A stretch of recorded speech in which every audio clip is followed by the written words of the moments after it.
بسم اللہ الرحمن الرحیم۔ آج میں 14 رمضان المبارک کے اعمال لے کر آپ کی خدمت میں حاضر ہوا ہوں۔ 14 رمضان المبارک جب فجر کی نماز آپ پڑھ لیں تو اس وقت آپ نے سورۃ توبہ کی آخری 2 آیات 21 مرتبہ پڑھنی ہیں۔ سورۃ توبہ کی آخری 2 آیات 21 مرتبہ پڑھنی ہیں۔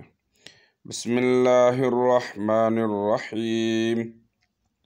لقد جاءکم رسول من انفسکم عزیز علیہ ما عنتم حریص علیکم بالمؤمنین رؤوف الرحیم۔ فَإِن تَوَلَّوْا فَقُلْ حَسْبِيَ اللَّهُ لَا إِلَٰهَ إِلَّا هُوَ علیہ توکلت وہو رب العرش العظیم۔ 21 مرتبہ پڑھنی ہے۔ اور جب آپ ظہر کی نماز پڑھ لیں تو سورۃ فاتحہ 40 مرتبہ آپ نے پڑھنی ہے۔ کوئی بیماری ہے تو اس کے لیے دعا کرنی ہے۔ اللہ تبارک تعالیٰ جو بھی بیماری لگی ہوئی ہے تو اللہ تبارک تعالیٰ اس سے نجات کے لیے، اس سے شفا کے لیے اللہ تعالیٰ سے دعا کرنی ہے 40 مرتبہ پڑھ کر۔ اور عصر کی نماز کے بعد آپ نے دعائے نجات پڑھنی ہے۔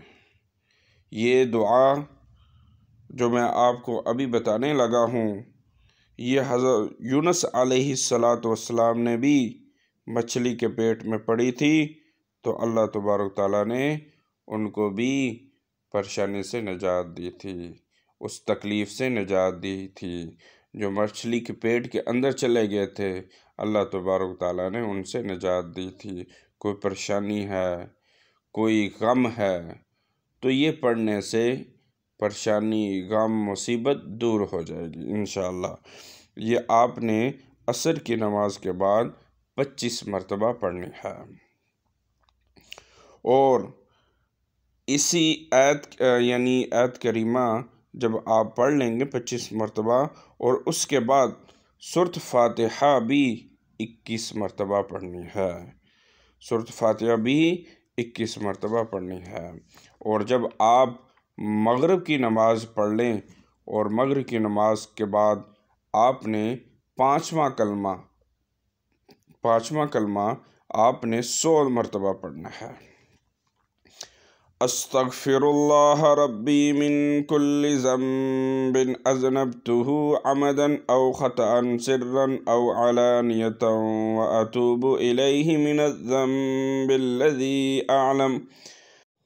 اعلم ومن الذنب الذی لا اعلم انک انت علام الغیوب وستار العیوب وغفار الذنوب ولا حول ولا قوة الا باللہ العلی العظیم۔ یہ 5واں کلمہ آپ نے 100 دفعہ پڑھنا ہے۔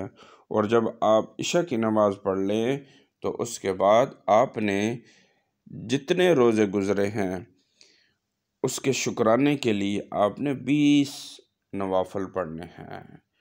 20 نوافل شکرانے کے طور پر کہ آپ کو اللہ تبارک تعالیٰ نے رمضان المبارک آپ کی زندگی میں دیا، پھر روزے رکھنے کی توفیق عطا فرمائی، پھر اس کے اندر ذکر اذکار کرنے کی توفیق عطا فرمائی، قرآن پاک پڑھنے کی توفیق عطا فرمائی، آپ کو تراویح پڑھنے کی توفیق عطا فرمائی، تو اس میں نیکی کرنے کی توفیق عطا فرمائی۔